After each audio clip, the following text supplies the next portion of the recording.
Welcome to the DLLS Rangers Weekly Podcast, now part of the All City Network. Hit the subscribe button for YouTube and also become a DLLS diehard at www.alldlls.com. Now here's Jeff and John. Hey everybody, welcome to the DLLS Rangers Weekly Podcast. This is episode number 7.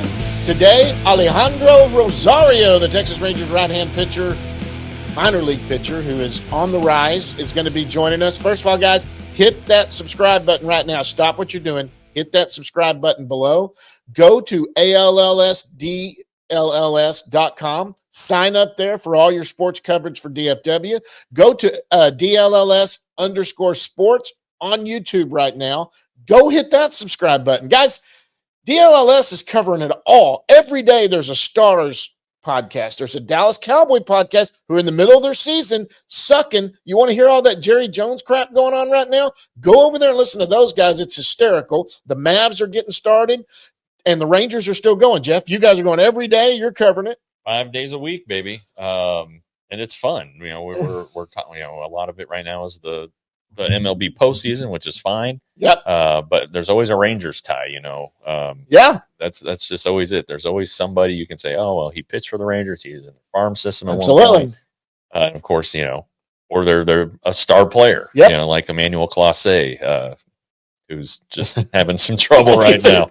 Maybe the trade looks better than it did. Hey, look, that guy right there is an all-star closer. I don't care what anyone says. He's so good. Yeah. It just, you know what? Sometimes you get a little off, and hey, they're just damn good players in the playoffs. Exactly. It's basically what it is. So. Hey, look, last year, the Diamondbacks had a good closer too, and Corey Seager was the guy that stepped up and tied it up. Yeah. And just, before that, it happens. I feel for Clase, but this thing is getting crazy now. The Dodgers are just basically kind of all of a sudden they woke up after the Mets won game 1 and just kind of went, you know what?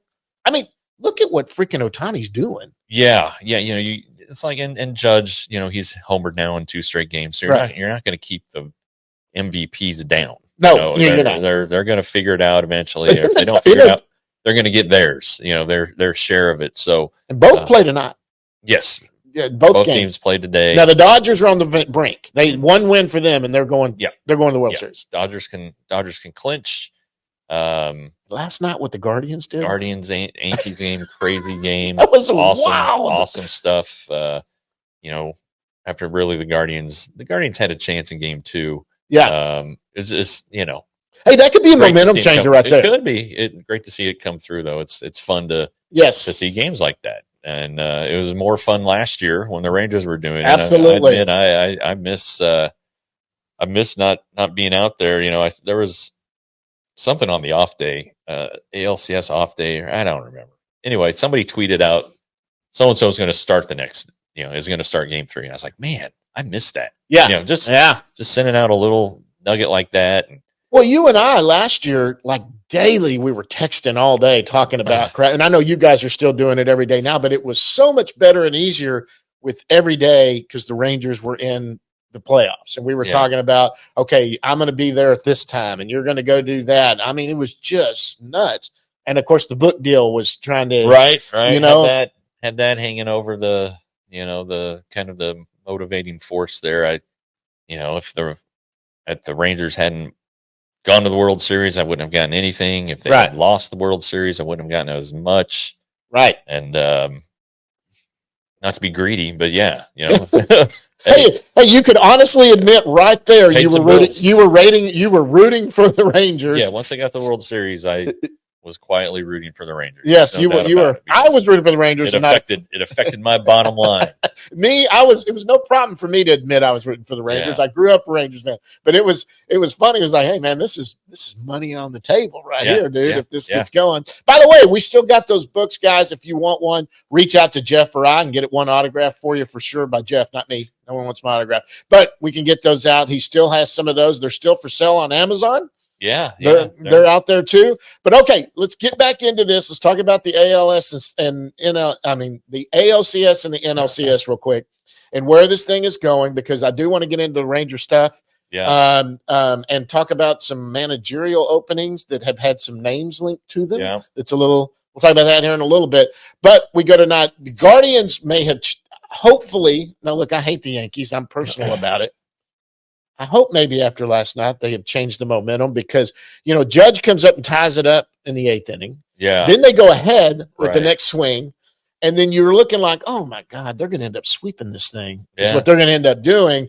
And then look what happens. And a local guy ends up with the walk-off. Yeah. Well, obviously they had to get to extra innings. It's kind of like Game 1 of the World Series last year for the Rangers. Yes. Exactly. They needed a 2-run homer. They were down to their last out, though, and a pinch hitter up. Yeah. So Noel, who I guess they call Big Christmas. Yeah. So that's because, anyway, good for him. That's exciting, but they still had a job to do. The game wasn't over, kind of like last year's Game 1, and ended up holding them scoreless in the 10th. Yep.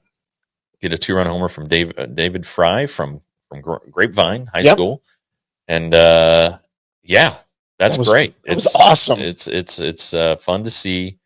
And it wasn't. If you're a baseball fan, you like this stuff, whether you hate the Yankees or not. It's just a good game. Because let's be honest, the Dodgers have just kind of boat raced. Yeah, they have kind of boat raced the Mets the last couple of games. True. And just jumped on them and got out ahead of them. And that's boring to watch. I don't care. Regular baseball, even playoff baseball, it's disappointing to see 8-0, 9-0 scores before you end up getting to a final, just because one team's got to make up such a big deficit. You want to see these games. If you hate the Mets, you hate the Dodgers, hate the Yankees or Guardians, whatever, whoever you want to see lose, you want to see them lose, and you don't want to see, if you're just going to watch baseball, we want some games. For sure. We want good games. Yeah. Unless you're the Rangers, it's more, as a Ranger fan, you want to see them just boat race everybody. Well, these have all been, the series have been really good. This Dodgers series, Mets series is kind of losing some momentum, but the playoff, the early rounds were good. Yep. They were fun. A lot of good games. I think everybody's seen how good the Padres were. That was a heck of a series with the Dodgers, and but the Dodgers, they're just so hard to pitch to. If you're getting Ohtani out, are you going to get Mookie Betts out? Freddie Freeman and Mookie Betts didn't have a good series before, but now he's really. There's just so much depth in that lineup, and Enrique Hernandez, who has 15 career postseason homers now, is bats in the bottom third of their lineup. That just tells you kind of how deep they are. But then you look at it, it's like, well, why are they good? Well, they have good relievers. I don't like the way they handle their starting pitchers, but it's kind of an old school thing, I guess. But their relievers are really good, and they have a good bench. Enrique Hernandez wouldn't be playing if Miguel Rojas wasn't hurt, right? And so all of a sudden now, if Miguel Rojas gets healthy, well, he's just going to be on the bench because you can't take you ride the hot hand in the playoffs. You're going to ride the hot hand. That's just the way you go. Yeah, but anyway, it's that's what these teams have, right? And you can go back to last year in the World Series. Adolis Garcia gets hurt. They put in Travis Jankowski. Obviously, a huge gap there, but Jankowski was a veteran guy who stayed ready. And what does he do? He contributes heavily in the Game 4 victory. So you see good teams with good players, all 1 through 13, right? And your bench players, you're into the bench guys. That's why Jankowski, to me, is somebody the Rangers have to consider bringing back. You've got to have those bench guys that know that's their job. I'm the bench guy. He's not over there throwing a fit because he's not playing every day. Yeah. You know what I'm saying? He knows, look, I can make a living sitting down here, but I've got to produce when I get on the field. And when Travis looks, you look at, oh, well, God, he's hitting below 200 at some point. Yeah. But look what he's doing defensively. That's a guy that's out there robbing home runs. He's making plays. He's good defensively. Or on the other side, he does in a pinch hit situation come up and get that hit or whatever. But those guys that succeed at that are the guys that know I'm not going to be a starting player on any team. I'm the guy that sits at the end of the bench, and I'm here to fill in. If you need, while you're trying to make a move, maybe to fill in somebody ahead of me, I need to fill in for 4 or 5 days. I can do it. It's so good, and these teams with that kind of depth have a guy like a Travis Jankowski on that bench to do that, and that's why they're so good this postseason. And you see some of this stuff that's going on right now. Okay, if you had to look at the 4 teams that are still in it, who do you think top to bottom, pitching, relieving, lineup, who's the best team? The Dodgers? Boy, that's a tough one. I think maybe the Yankees are a little bit better because the Yankees have some guys, some starting pitchers who they can take deeper into games. Right. Their bullpen's been really, really good yesterday, notwithstanding. It's not dissimilar from the Rangers in 23. Bullpen was an issue for the Yankees going into the postseason, as it was for the Rangers last year.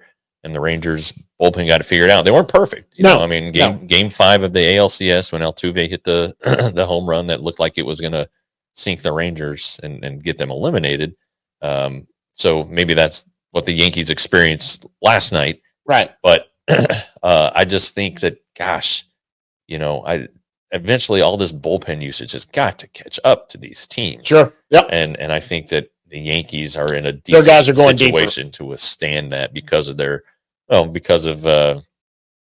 Garrett Cole and Carlos Rodon. They've been pretty good. Yeah. And even 5 innings is a big deal in this day and age. Right. And it's very rare that a manager lets a guy go 7 or 8 innings unless he is just freaking dealing. Right. I mean, because in the playoffs, because you have those days off in between on travel days, they're not going to play a 7-game series in 7 days. It's never going to happen. They're going to have a full day off. They're going to be able to travel, do whatever they need to do so that if they see any, these games mean so much that if you look at any starter, maybe he's your ace, but you kind of see, okay, he's faltering here in the 4th or the 5th. He's kind of faltering. Maybe he's lost control. You're quick to look at somebody to maybe come in and do it. Because then you also have that guy, maybe later he could come in and relief point or do something. Because every game means everything. Right. So that's what they do. But then you ride a guy. I mean, the only time I've ever seen it where there was probably a big mistake was obviously the year Snell was pulled in Tampa Bay, who he was just 2020. Yeah, he was just flat out dealing right there. And there was no excuse for why they pulled him. It was just kind of like, well, he was going to face him the 3rd time. Isn't that what it? Yeah. Well, it was the analytics. It was the 6th inning, and he had given up 1 hit, and then he gave up a hit to lead off the 6th, and that was it. Yeah. I mean, he was flat dominating, and even the Dodgers were like, they said afterward, we're like so glad that they did that. Yeah. I mean, that whole bench went, whoa, okay. They had nothing for him. Yeah, and they were like, oh, okay, well, wow, okay. And then, man, and Cash received a lot of criticism for that. Yeah, but then he stood by. He's like, well, that's what we've done all year. It's like, well, you know what? You need to maybe not do that. Some of it's feel. I mean, there's a point where you got to go, okay, I know we've done it all year, but good Lord, this is this. Trust your baseball eyes. Where are we at right now? This isn't August, doing this. We are in the playoff. Okay, let's go to the Rangers now. We got to get into what's going on with the Rangers. First of all, we got to talk about this. This coaching staff for the Rangers, since Bochy has been there, it's been an impressive coaching staff. Yeah. You can argue, well, they didn't hit as good last year. Sure. But we can go to every other reason why that might have happened. What happened? Players just have bad years. Yeah. Things like that. Well, it's the hitting coach, whatever. But there are some jobs opening up. And one of them in particular, that Chicago White Sox job. Yeah. And 2 big names on this coaching staff apparently have interviewed for that job. Will Venable, who has been the associate manager. Kind of everyone thought he is taking over for Bochy when that. And then the Donnie Ecker, who was the bench coach / offensive coordinator. So anyway, friend of the show. He's yeah. A plan is Donnie was going to come on. He's already told us unless he gets this job, that might change things. Yeah, if he becomes the manager, we have something to talk about. But anyway, he there's only 30 of these jobs. Sure. Yeah. And gosh, you saw what everybody saw the White Sox did. They lost the most games in a season in Major League history. Right. But there's only 30 of these jobs. Right. And so it looks like the team is going to get sold. Looks like Jerry Reinsdorf, who's 100 years old, is getting ready to at least consider selling the team.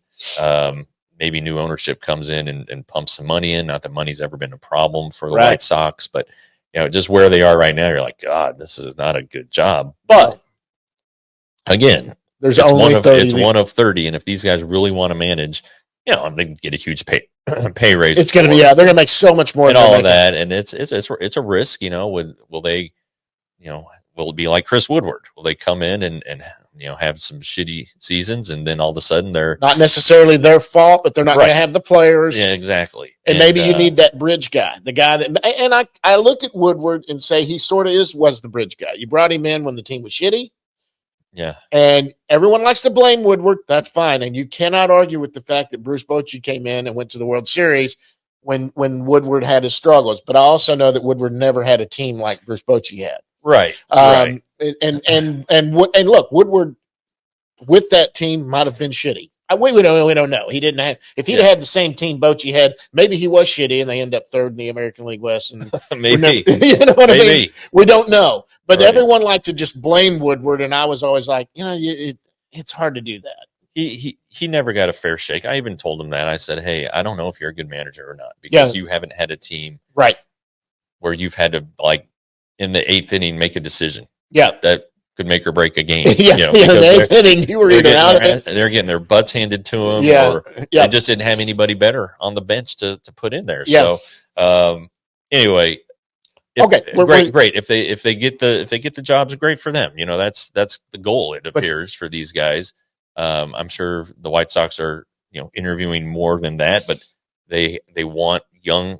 Apparently, they want a young person. It's a young team, right? A young manager, a first-time manager might be more someone who would take more input from the front office, and so we'll see what happens, but there's an added to that. Okay, if any one of those guys get that job, whether it's Venable or Ecker, that changes the Rangers coaching staff too, because usually you hire familiar guys to go with you. And there could be some guys that are on this current staff now that could be promoted up to go with them to get higher pay. And that, so that changes things. Now the Rangers have a lot of depth within the minor league system to probably promote up some guys that could end up on the big league staff. But let me give an example. Donnie Ecker, let's say Donnie Ecker gets that job. Okay. And maybe Donnie Ecker looks at, for my bench coach, maybe he goes with a veteran former manager. That might be somebody to go look at. Sure. But someone like a Bobby Wilson that can come over and sit on my bench, get a raise, be my bench coach, who everyone loves in baseball, who's the catching coordinator right now for the Rangers. Sure. I mean, there's guys you could go get on this current staff you're familiar with. You want that guy sitting next to you now because you sat next to him for the last couple of years. Yeah. So it really can have an effect. Now, the Rangers aren't a team that's hurting that they're not going to be able to go out and get somebody to come work for Bruce Bochy. I mean, that's not going to be a problem. But, Venables is a great guy. Will's always been so friendly to me and just a good guy. And he's a smart dude, too. Right. So, and Donnie has always been super nice and all of that. So you hate to see anybody go, but I always want to see people promote up and do well. Yeah, for sure. But man, that could change. Well, and then, what effect does that have on the Rangers staff if one of them leaves? Do they promote somebody from within? Because there are candidates. Mm-hmm. Would they, shuffle things around on the existing staff? And Bobby Wilson could be a candidate to be the Rangers bench coach. Honestly, sure. So anyway, we'll see what happens there. Hey, I've long said I think Carlos Cardozo is going to end up on a big league staff. Sure. I just what he does at Double-A. Last 2 seasons in a row, they've been good. They won one year, and then they got to the playoffs last year. This guy's been and does nothing but help the media when they're out there. Does everything he can to get players for you. He knows that game. He's good. Yeah, he works hard too. He does. Tireless worker out there. So. There's so many. I mean, so it's the off season, but there's so much crap. Oh, it's unbelievable. It's unbelievable. I mean, and I it didn't even dawn on me. Of course, they're going to be looking at some of these guys some of these guys that are going to be interviewed, and there's maybe more jobs coming open. There could be. Sure. I mean, I think is the Marlins hire anybody yet? Not yet, but there's another job. Yep. Anyway, we'll see what happens. But with nobody, you're not hearing names, or maybe they've already started their process, but maybe you're just not hearing Ranger names. That's why you're not paying attention to that. But also, some of these teams are waiting for the playoffs to end. There might be coaches on those staffs for sure that year that Woodward was hired. Yeah. You kept hearing names that might be – that was first year I was starting to blog and all of that, and there were like Stubby Clapp was a name that kind of you'd heard of. He was with the Cardinals organization, and there was talk about him interviewing for the Ranger job and all of that. And then when nothing was done, you kind of like, well, it must be somebody on one of these staffs. And that's the year the Dodgers lost the World Series to the Yankees, I believe. I mean, to the Red Sox, to the Red Sox, and then all of a sudden it was, then you heard about Woodward. He came out of nowhere to do that. All right. So here's what I wanted to do today. You guys talked all week. First of all, you wrote that article about Sasaki. Touch on that a little bit. Yeah, it's a handful. Is there feeling now that there is a feeling that he's going to get posted? Yeah. So Roki Sasaki, the great next great thing from Japan. He's 22. He turns 23 on November 1st. Just if you pay attention to baseball, you know his name, and there are some people who think he's the best pitcher in the world, better than Jacob deGrom. So that's debatable, I guess. Yes, see him do it in the major leagues, but he had an off year last year and had a 2.1 ERA or something. Yeah. Anyway, so there's he's good. All right, throws 100, big split. Right, but throws a lot of pitches.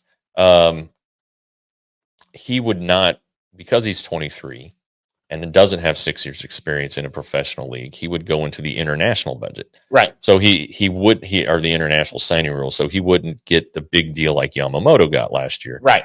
Yamamoto signed, he was 26. So it would really all about international slot money then. Yeah. And it won't necessarily take all of it, because it's not a ton of money, relatively speaking, and you can make it up on the back end. Just kind of, hey, wink, wink, we'll take care of you in a couple of years on the backside here. Sure.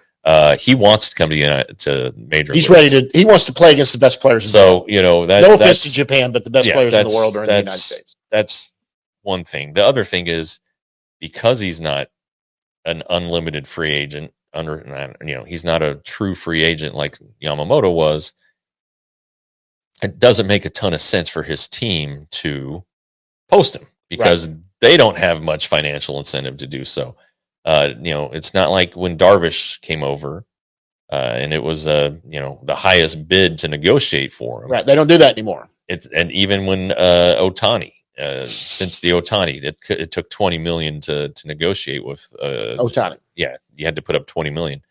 That doesn't exist anymore. It's a percentage of the final contract. Well, I mean, at most, really, if you're being realistic, at most, Sasaki's going to get $10 million. Sure. And then it's gonna take work to get to 10 because you got to trade for slot money, right, to get your total up. Anyway, he's going to go where he feels like he wants to go. But it's like Chiba, his team, is only going to get $2 million max out of this. Whereas if they wait until the $20 million posting fee. No, there's no $20 million. There's no more $20 million posting fee. It's just a straight percentage of his contract. Holy crap! So if they wait till he's 26, like Oryx did with Yamamoto, Oryx got $50 million. So, and they're thinking that he's going to get posted. Well, that seems to be the thought. There's you're hearing this, so we're not going to go into sources anything. But there's a thought that really spreading across the industry that he's going to get posted. There's because he some reports that he has language in his contract that says, "Hey, when I want to be posted, you got to post me." Yep. And there's been no real confirmation of that. Right. Do they have a draft over there for Japanese players? I believe so. Okay. Yeah. But anyway, the Rangers are getting ready in case. They thought, obviously they had Darvish, a different system. They thought they were going to get Ohtani. They really thought they were one of the 7 teams in there.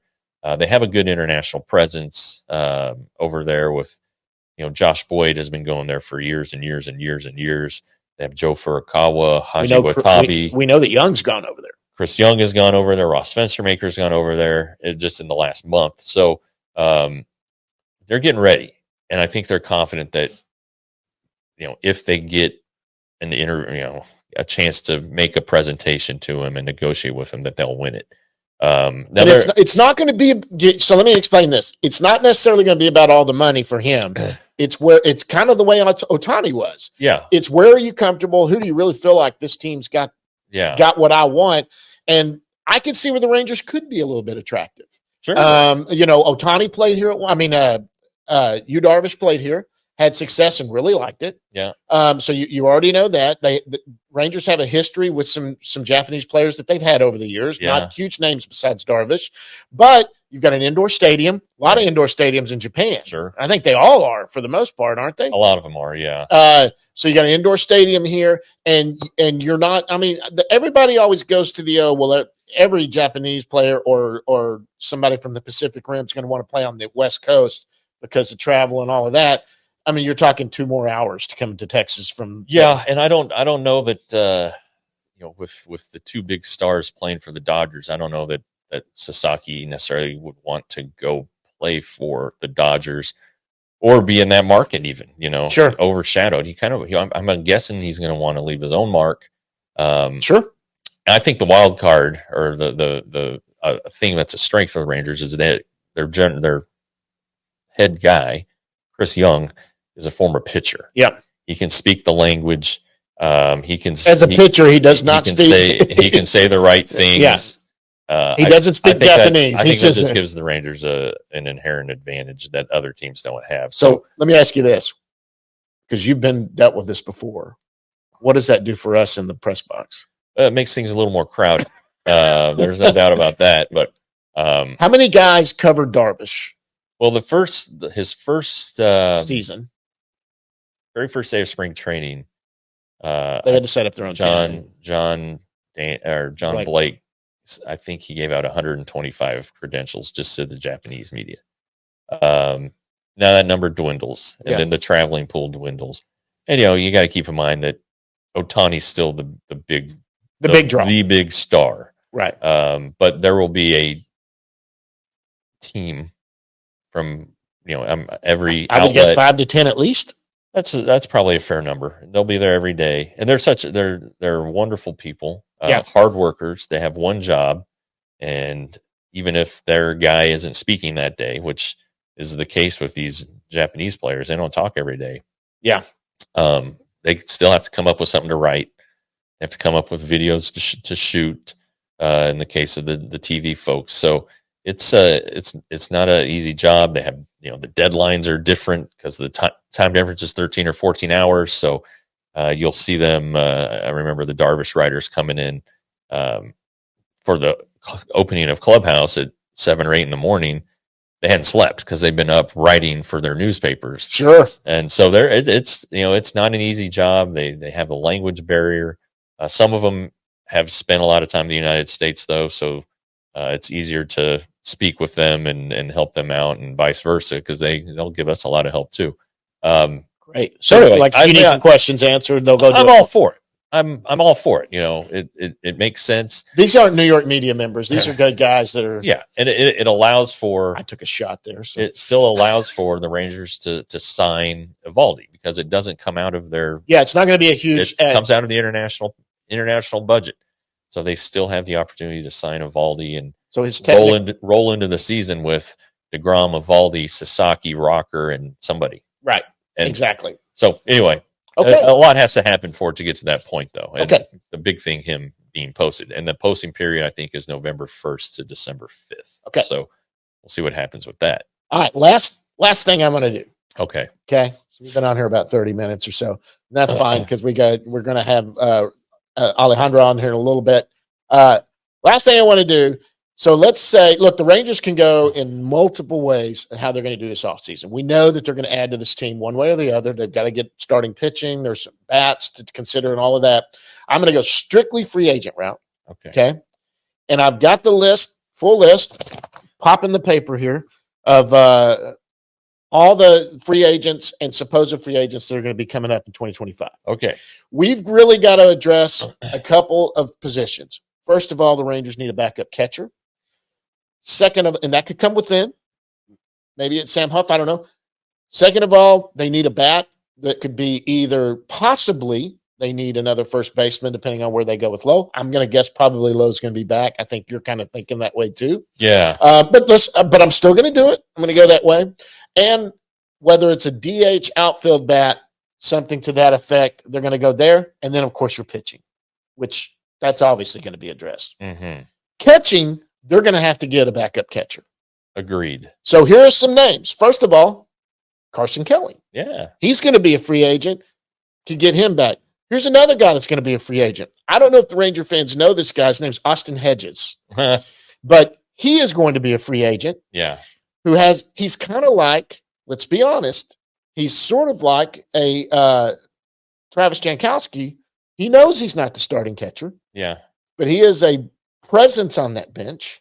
You also can go with it. There's names like James McCann. You got people like, is this finally it for Huff? Is he the guy that comes up here who can also DH if his bat ever gets hot and he's a right-handed batter? Okay.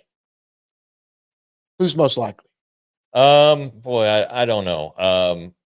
I don't think it's Hedges. I just, okay. So you kind of look at all the intangibles. Great. He had 152 this year. Sure. You need the problem. He's known for framing, right? He's a good framer. He's a good catcher. The problem I thought with the catching situation as it unfolded was Andrew Kisner this year was not hitting. So they kept running out Jonah Heim because the offense was struggling. Jonah got in a funk. Maybe he got tired, whatever. He had a long season last year. You need to have a guy that's going to not be an automatic out. Right. So Carson Kelly, I would say they would like to have him back, but he's a first-time free agent, so he's going to try to get his big deal. Should. And he should. And it may just be 2 years, whatever. It's more than the Rangers are probably going to be. Someone may see him as their starter. Yeah, maybe, yeah. I mean depending on. He wasn't bad. No. And then, I other names? I'd speculated on James McCann because he's been a backup to Adley Rushman. He's kind of, I think he understands the role. He's on the downhill side of his career. I think he's a good fit. So I'll go with that. Just listen to what was said about Sam Huff at the end of the season. They're not real high on him right now. He didn't have a great year. This is going to be his last. He's out of options, and so it's going to be a tough one to. He's a candidate to be DFA'd and come off of that 40. I mean, that's just the reality. We love Sam. He's come on our show a couple times. He's a wonderful human being and a wonderful guy. And boy, when he hits a ball, he can roll into one and hit it about 9,000 feet. Right. I mean, he really can. Now, defensively, though, if you're not going to do anything but hit a few bombs but you're still only going to hit 200, something like that, you better damn well be a good catcher. Well, they don't have a problem with his catching as far as the actual stuff behind the plate. It's, game preparation and things like that. So I think that's somewhere where maybe he improved there. I haven't talked to Bobby Wilson about it, but okay. So that's kind of I would say they will get a free agent catcher. Okay. That's most likely. And, Kelly's obviously someone, but like you said, he's this first time free agent. He's 30 years old. You got 35-year-old James McCann. I just threw out Hedges because I didn't realize he was going to be a free. I thought he signed a 2-year deal, but he just signed a 1-year deal. And I loved Hedges. He was always fun to deal with too. But okay, now I think a lot of people in their brain, they saw that this team struggled offensively. They think we could do better at first base than Lowe. I don't necessarily think that. I think Lowe was injured. He didn't have the full spring training. He's always had full spring trainings. He didn't this year. Right. So he ended up at the end becoming kind of the Nate Lowe we saw during the World Series year. He started to have a little power at the end. He always gets on base and hits decently. So he may be the guy, but if he's not, free agent wise, the names that you can always look at, the two that top the board are Christian Walker and Pete Alonso. Yeah. That are two guys that can DH and play first base that, their WARs are pretty high, 6.8, 5.0. Anybody, I think Paul Goldschmidt's just a little too old. Maybe. Well, I think the question then becomes, can the Rangers do better than what is better than Nate Lowe in free agency? That's realistic. That's realistic. Do you want to sign Paul Goldschmidt to a 1-year, $18 million deal? Coming off the year he just had. He's a former MVP. Maybe he'd like being back in Texas. Maybe went to Texas State, didn't he, or something like that? Maybe somebody can look at his swing and be like, "Oh, we can fix this quick." You got to believe that he's going to be better than Nathaniel Lowe, and I don't know that he would be.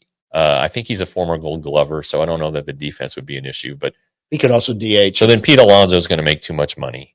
What about Walker? Walker's probably. He's not going to be your everyday first baseman. Is he that much better than? Maybe that's a name for your DH. No. I'm saying no. I'm saying no across the board at first base. Okay, we're just going with that. And I have no issue with that. If Lowe is their plan, you can't really argue against it. I know Ranger fans will because they will argue against everything. So that's not a big deal. Okay, so the other one you got to start looking at is you got to go down and you got to start looking outfield DH, right? Okay. Maybe to go. I'm going to guess just because he's under control and he's already signed. I think Adolis has been hurt. Yeah, I think he's been hurt. And I think he'll be healthy coming into this year. But if it's not Adolis and they decide to go another way, then it's obviously going to be Juan Soto. No, I'm kidding. Obviously. So they're not going to go get Juan Soto. That is not a guy that's in there. I guess they have enough coming off the books. But if you really want to go get starting pitching and do that, that's where you're going to allocate your funds a little bit more, I would believe, than getting Juan Soto, who is an unbelievable talent. Yeah. But I just don't think that's a guy you're going to go get. What about someone like a Marcell Ozuna or a Jock Peterson in a DH spot? I would say Jock Peterson is more likely because left-hander.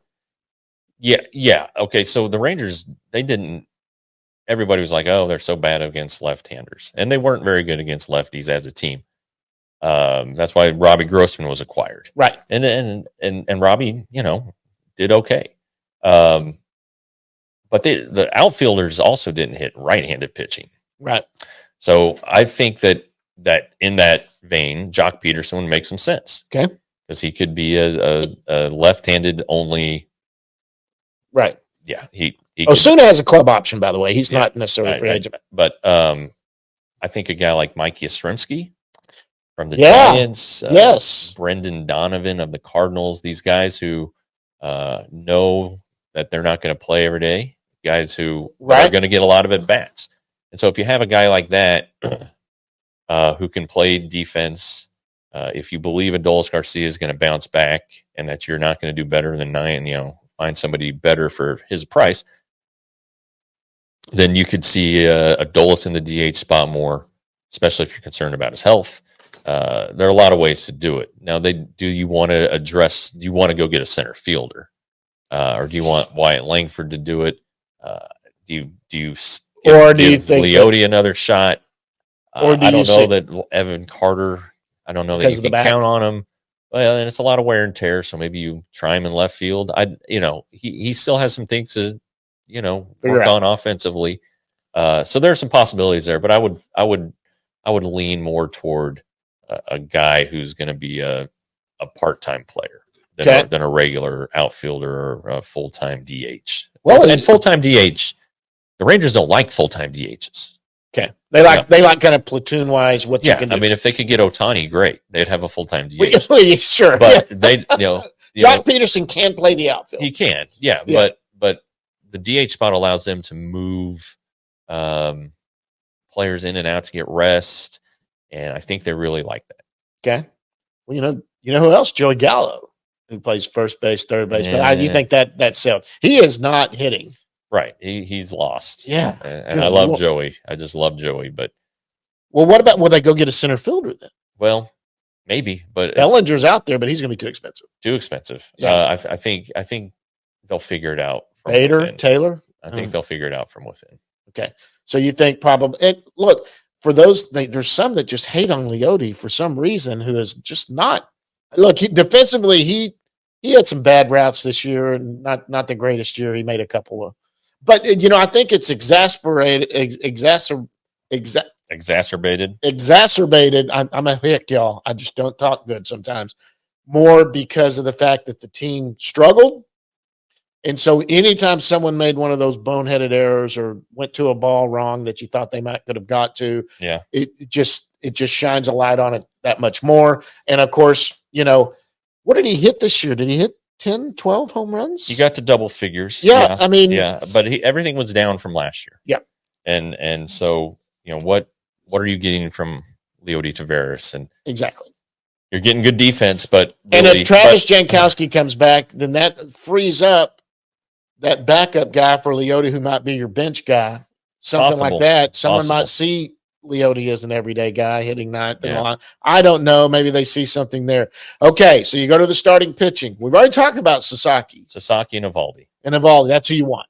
Sure. Flip. That's it. Okay. Because there were other names out there. Jordan Montgomery has an option.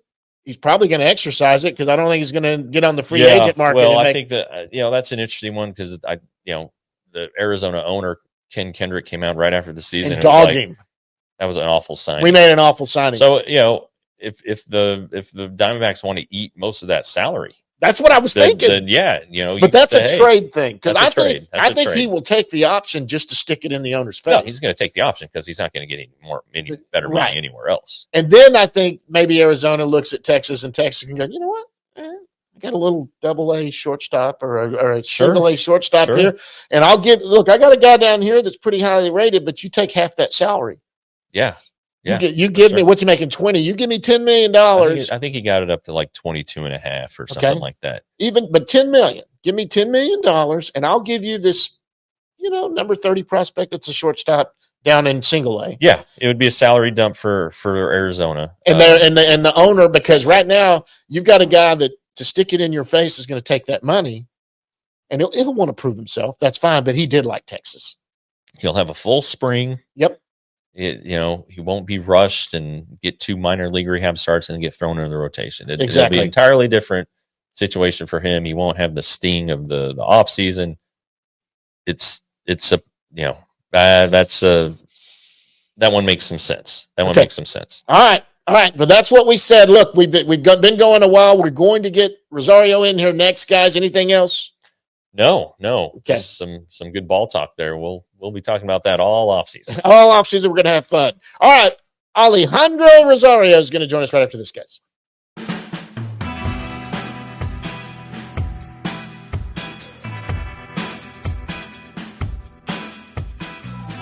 Okay, guys, and joining us right now from Miami, where he is working out, it's Texas Rangers right-handed pitcher Alejandro Rosario. We talked on the minor league show earlier this year.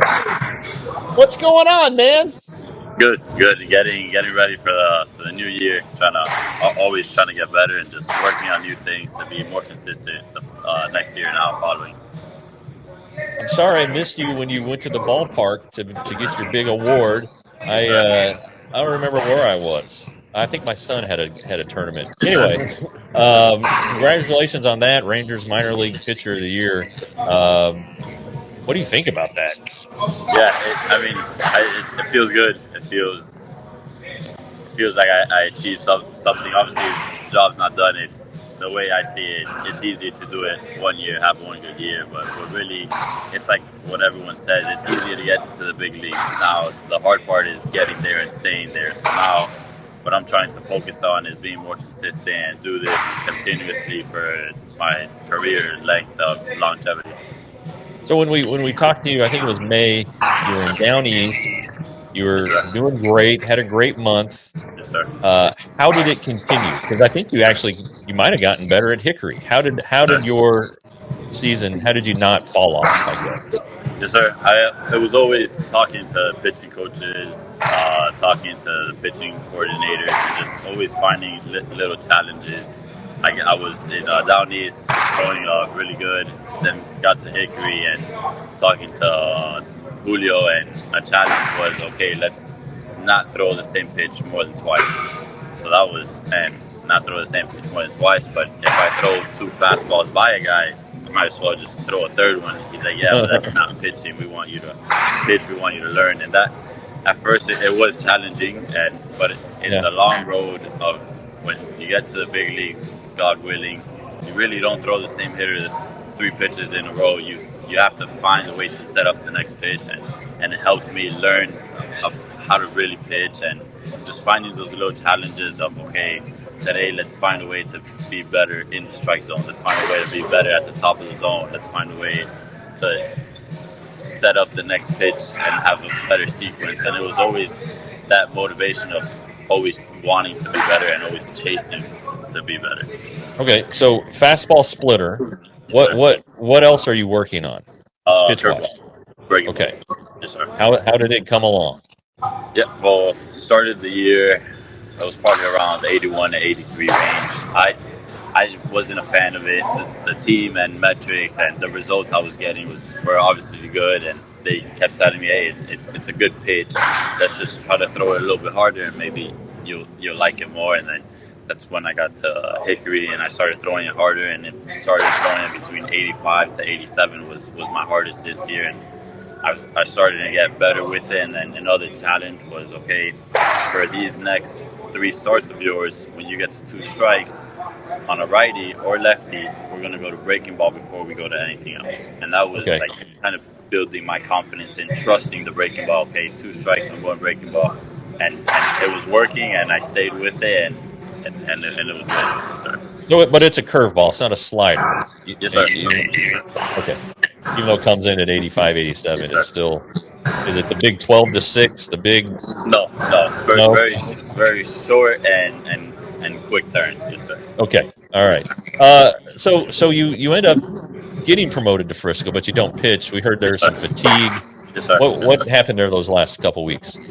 Yeah, probably a little fatigue. I've never thrown this much in my career, but I was grateful for the opportunity to at least get to Frisco and experience what it is to be with guys already at a higher level. And I feel like it also prepares me now for the next year and the following years of seeing the way they prepare. And it's like you see it as not a big step. It's only one level higher, but it's a big step. The way they prepare, the way they go about the business, the way you just pre-plan for the game, and it helps me. Okay, now I have an idea of what to expect next year when I get there. Yeah, and you knew a lot of the guys. I mean, a lot of the guys had been at Down East or Hickory. I mean, Lobus and Cole Drake. You're probably teammates with Walcott, of course. So I mean, of course. Kind of, is there a good chemistry that carries over even though you're in a new place? Is it still the same chemistry? Yes, sir. Same chemistry. The guys when I got to Hickory were very welcoming and very helpful. And same thing when I got to Frisco, very welcoming, very helpful. They always came up to you. If you have any questions, ask. Don't hesitate. So it's a very strong group that there is. Yes, sir. Okay, so you said you got practice here in about 45 minutes. That's the noise you guys hear in the background. He's at a facility. I hear some bats hitting some balls back there. What are you working on? I mean, I guess you're not throwing full-fledged bullpens. But what are you doing? No. Right now, just tweaking some things mechanic-wise, trying to be more consistent, trying to stay more in line, even though I was pretty consistent this year with walk rate, I want to be more consistent in the strike zone. And it's hard as a pitcher to have repeatable mechanics, but my goal, and it's probably a lot of people say to not focus on that goal, but my goal is to have as perfect mechanics as possible. And I'm always chasing perfection, so even if it's something small, I try to get better at it. So now it's just working mechanics, no throwing, just strike mechanics, being repeatable, and just trying to see, okay, here you did something different. What caused you to do something different? That sounds like Jacob deGrom. I'm not comparing you to Jacob deGrom, but Jacob deGrom swears by his mechanics. Sorry. That's all he wants to work on. The entire time he's coming back from Tommy John, that was his focus. I mean, and he believes in it, and he can tell when the littlest thing is off, how it affects him, and he tells us because he's so good that when his mechanics are on, nobody can hit him. So don't worry about that. If you want to be the best, do what you think is going to make you the best, and if it's your mechanics, then by God, do it. All right, that's my coaching to you. All right, take it or leave it. All right, so unlike the last show, we didn't really get into a lot of questions about you as a person. That's where John comes in. So John is going to take over. Yeah, so this is more fun. This time we want to get to know you. Yeah. Your life growing up. So first we're going to start. You're from the Miami area, right? You're from Florida. That's where you grew up. So you're a big baseball player. Did you play any other sports when you were in high school? In high school, no. When I was around, I think 11, I switched from baseball to play basketball. Played 1 year of basketball. I said, basketball. I'm not that good at basketball. I'm just gonna go back to baseball. I've been playing baseball ever since. Okay, so So just baseball coming out of high school. Now you ended up going to the University of Miami. Now that's a big school. Were you recruited by anybody else? At the moment, I committed with Miami at 8th grade, so I didn't really give opportunities for other schools to reach out. Throughout the process of high school, I had other schools reach out, but I'm someone that's very, very loyal. So if I make a commitment to you, I'm going to stay with it. So Miami was home, and it was a dream school. Obviously, being a kid from Miami, and all your friends and all your families could drive 20 minutes and go see you play. So it was definitely a dream come true to play there. Hey, you're an alumni too. So Cam Ward, are they winning the national title? What are you looking at there? Yes, sir. Have you gone to any games? The what? Have you gone to any games this year for the football?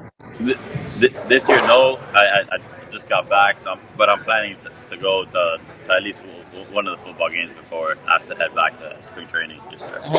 When are you supposed to head back, by the way? I believe last year it was sometime in January.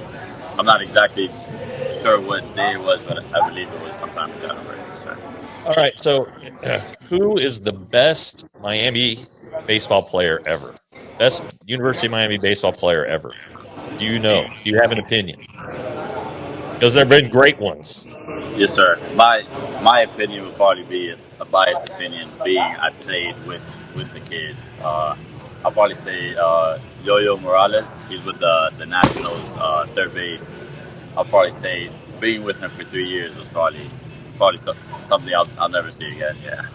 Yeah, I mean you can go way back if you want to. You can go back to Alex Fernandez, who was in the Rangers system for a while. He's part of a big trade.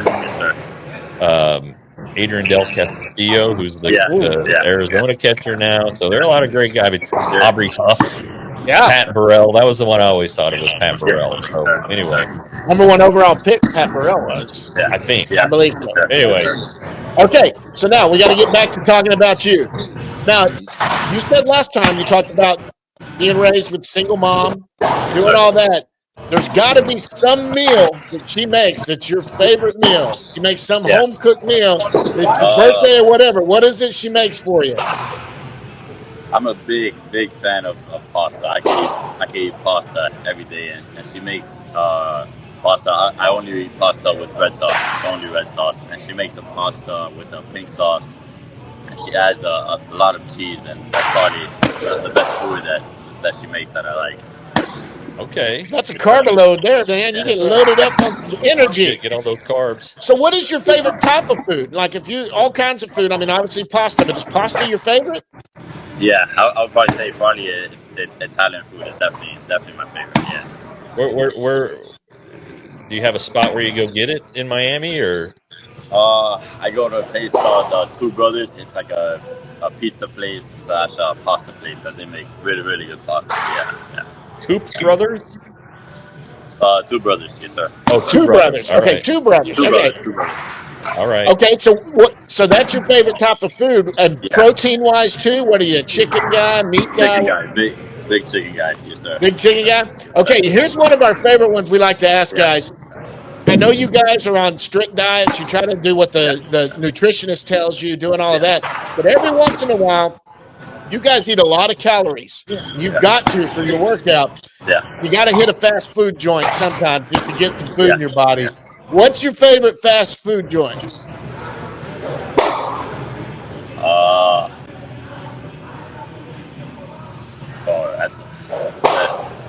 That's a tough one. I'll probably say McDonald's, McChicken. Yeah. McChicken? Yeah. I tell you what, I'm not ashamed of McDonald's. Yeah. No.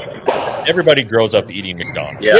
Unless your parents are communists, yes, sir. and they don't want you to eat that food.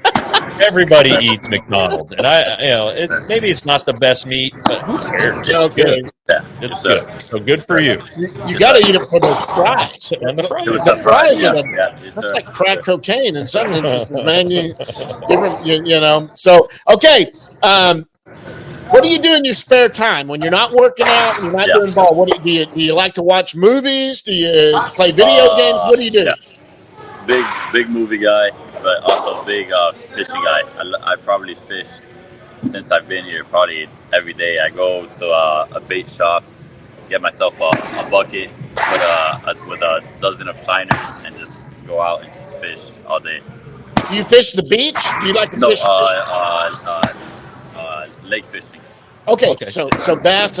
Do you eat the fish or you just catch and release fish? Just catch and release, yes, sir. Okay. But but you catch fish every time you go out? You catch something? Sometimes. There's sometimes I just go to kind of just like relax and just disconnect. Yeah. Get away. So it's helpful. Very helpful. Yes, sir. That's awesome. Yeah. That's awesome. So let me ask you this: of all your teammates, actually, we're going to get into that next time. What movies are you liking right now? What's the best movie you saw in the last year? I'll probably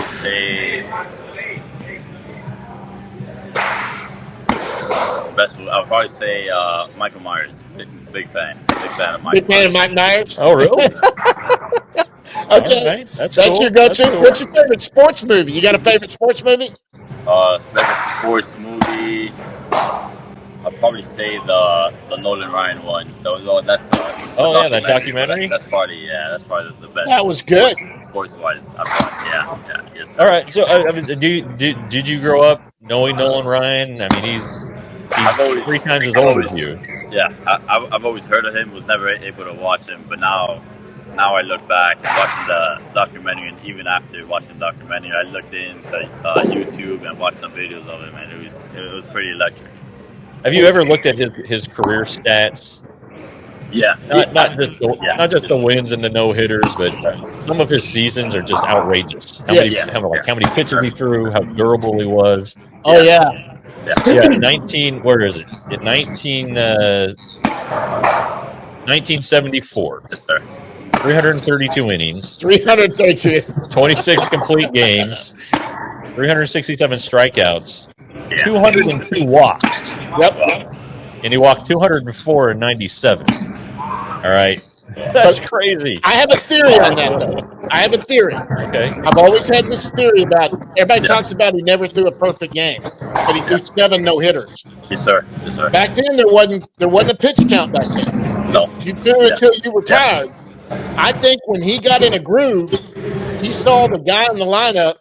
Yeah. There was going to be a problem. Yes, sir. He nibbled. He nibbled around, and he didn't have no problem walking him. He was Next 3 guys are mine. I don't care. I'm not coming right at George Brett. I'm going to kind of nibble around and see if I can get him to bite. If not, I'll go to the next guy. That's the way I've always felt that he did it. So growing up, who was your guy? Growing up, my favorite guy growing up was Giordano Ventura. Obviously, passed away. Now, currently, my guy is probably Luis Castillo. I probably try to imitate him while pitching. Wow! A lot. All right. Hey, Alejandro Rosario, you're not Irish. Where are you? What is your family's heritage? Where are you guys from? My mom is she's from the Dominican. My entire family is in the Dominican. Okay. In Miami with just mom and sister.